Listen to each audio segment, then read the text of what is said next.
At first, Eric Walker admitted he had started shooting, but he still struggled to fully understand the damage that had been done.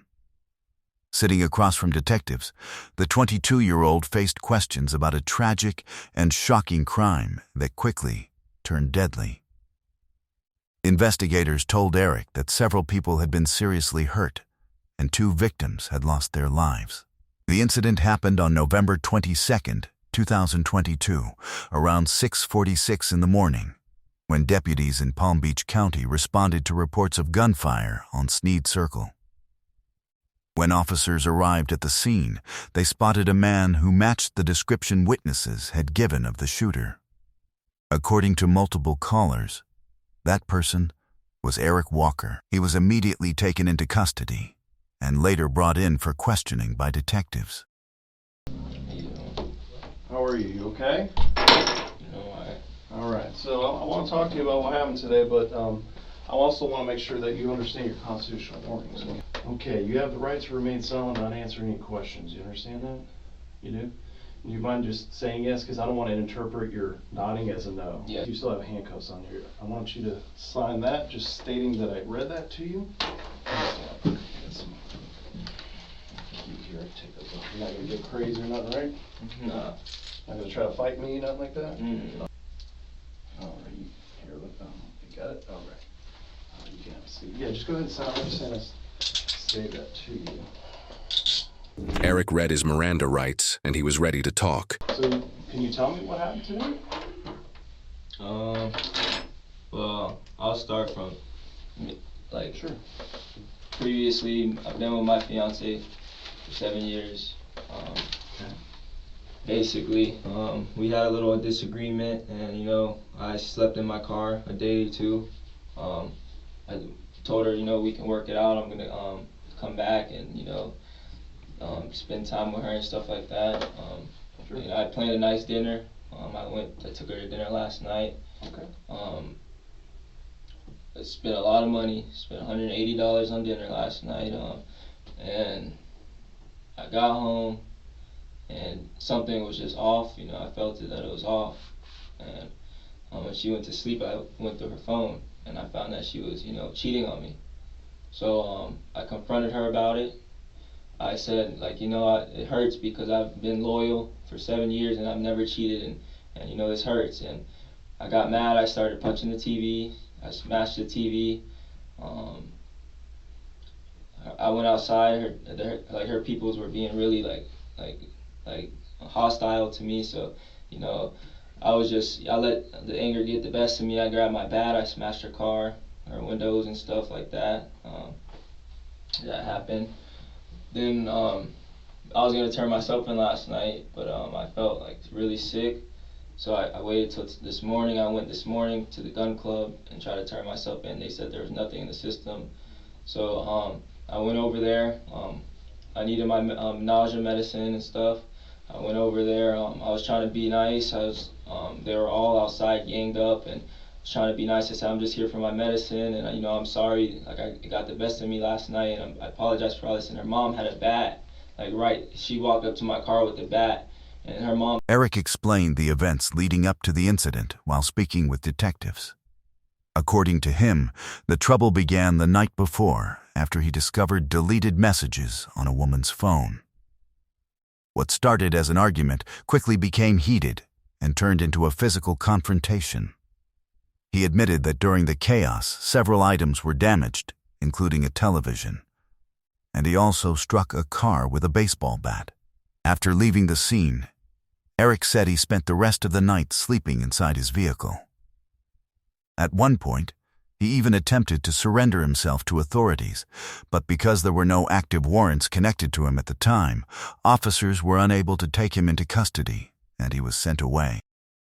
So after that, she was basically threatening me with the bat.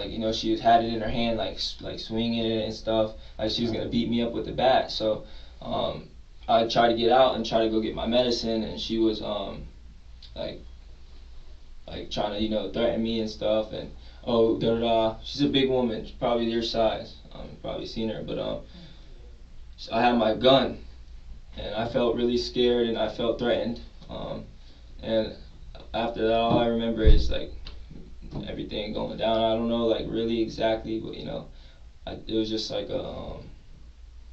I know I started shooting. I do know that, and that's really all. Like, Okay. Who'd you start shooting at? the mom, but I guess I didn't like you know I didn't hit her, so I don't know. But, Okay. All right. So yeah, I'm just gonna back up a little bit and kind of just clarify some things. All right. So you guys, just so I'm on track, you 7 years together. You found out she was cheating on you Yes, through sir. text message. Yes, Okay. sir. So you got mad. You punched TV. Did you do something to her car or something? Yeah. What'd you do? I took the bat and To the car? I took it to the car. Yeah. Well, what's that bat look like? Um, it was black and Is it metal or wood? it was metal. Metal bat? Yeah. You think black? No, it wasn't black. Oh, okay. You're just not sure. I got rid of it. Okay, so you got rid of that. Yeah, last night. What'd you do with it? I threw it on the side of the road. Okay. Okay. All right. So you go to gun club this morning, and then Tried turning myself Right. in. They said nothing I was tried there. turning myself in for just breaking the car, you know, and nothing was there. And I went back to the house to get my medicine. Like I barely made it to So- gun club. What do you drive? Hyundai Tucson. Is it that Silver. gray or silver car Yes, that's sir. there? Yes, sir. So the silver car, you drove that. Okay. So you drive up to the house. They're all outside. And Who's they all? Like, if you explain exactly who's outside and where my they're at. ex, her dad. Now you say your ex. Is that Alyssa? Yes, Alyssa. And Mike. you guys have a child together? Yes, sir. And what's the child's name? Okay. So you get to the house. Alyssa's outside. All of them. Yes, sir. Did you text her during this time? No, sir. Did you send her any messages like, "Hey, I'm coming by. I need my meds"? No, sir. Was there any messaging or communication from when you had your disagreement to when you showed up this morning? No, sir. Okay. And where is your phone? Is it in your car? No, I got rid of it. I don't know where it was. What'd you do? Throw it out the window, or Yeah. How do you get rid of it? What do you mean? I threw it out the window. Okay. Cause I wanted to go home and sleep before I turned myself in. I didn't want the police to. Where did you go though? So where did you go and stay when you left last night? Just in my car somewhere. Oh, just in your car. Yeah. Okay. Somewhere. Okay, and then you come there this morning. I went to gun club. Or gun first, club, and then turn myself in. right, and then know the incident at the house might be difficult for you to recall. Okay, I know it's a lot of emotion. I mean, discharging a firearm is pretty jarring and pretty. I mean, is this your first time for shooting at somebody or anything? Yes. Okay. First time. You have any military experience in your background? No, sir. Okay. What happens first when you pull into the yard there? I pulled up, and then what I did is first thing that came out of when her mom came running up to my car with the bat. You need to leave. You need to leave. Like swinging the bat, and I was like, look, Renee, you know. It's Renee. Go ahead. Yeah, I said, look, Renee, you know, like I'm very sorry for what I did. You know, it hurt really bad.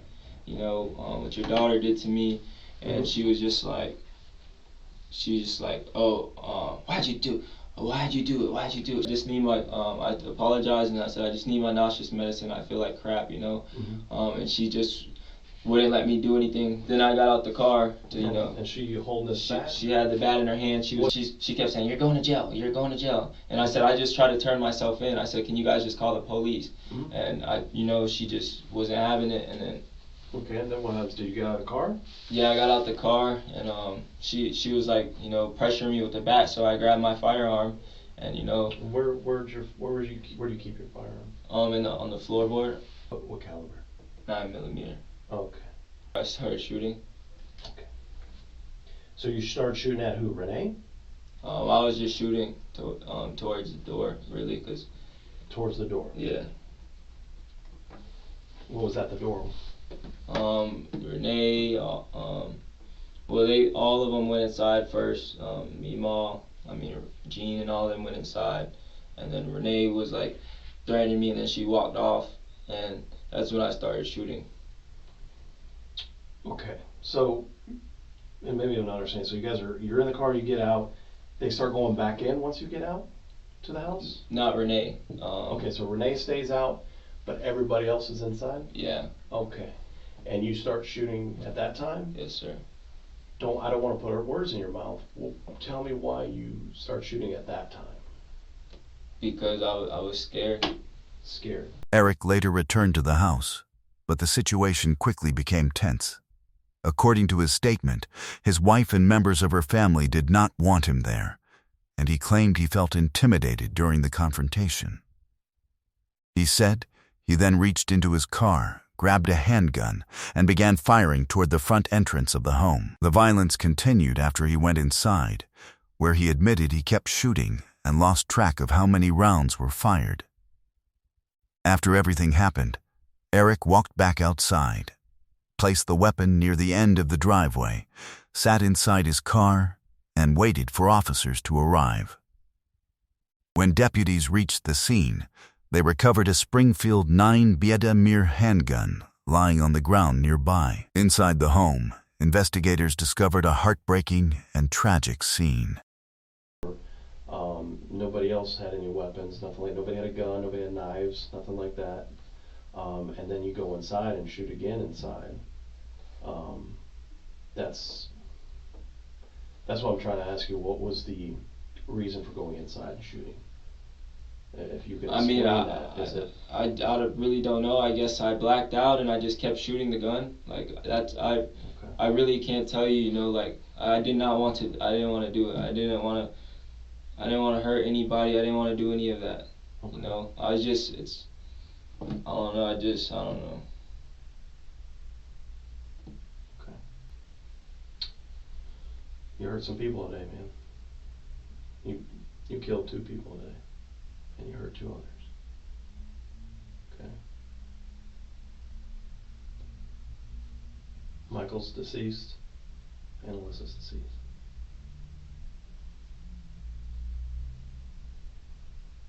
And I know you had the last night issue with Dad. That's a fight. And I know you had this issue with the texting with Alyssa. But as far as today, you've only said that it was Renee had a little bat and she never swung it at you, nothing like that. So you do understand why you're going to be charged with 2 counts first-degree murder and 2 counts of attempted murder. Okay? Mm-hmm. You understand that? It's all good. You understand I'll that? take my consequences. Okay. All right. Anything else you want to add to this statement today? And everything you said is the truth? So help you God? True. Just put your hands behind your back. You try not to put them so tight. Yeah, I will. I'll make sure they're double up too. Just put them like your palms. What's more comfortable? That's comfortable for you? I mean, that's what they told me to do. Okay. Right? This injury here on your arm, was that from today or? Okay. Right here. Yeah, no, that's from that too. You could take a picture. Yeah, let me get that too. That was from last night? Yeah. And was it on the car? Yeah. And you were in the car? Okay. All right. Yeah, just put your palms together just for a little bit more comfortable for you.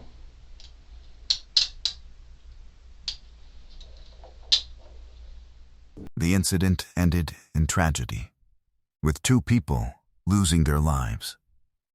Several others were also hurt during the chaos, suffering injuries to different parts of their bodies, including the neck, stomach, and hand.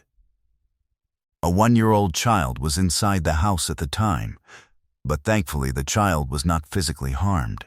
Following the investigation, Eric Walker faced multiple major charges connected to the case, including charges related to the deaths of 2 victims and injuries to others. In the end, he was sentenced to 4 life terms in prison, with no chance of parole.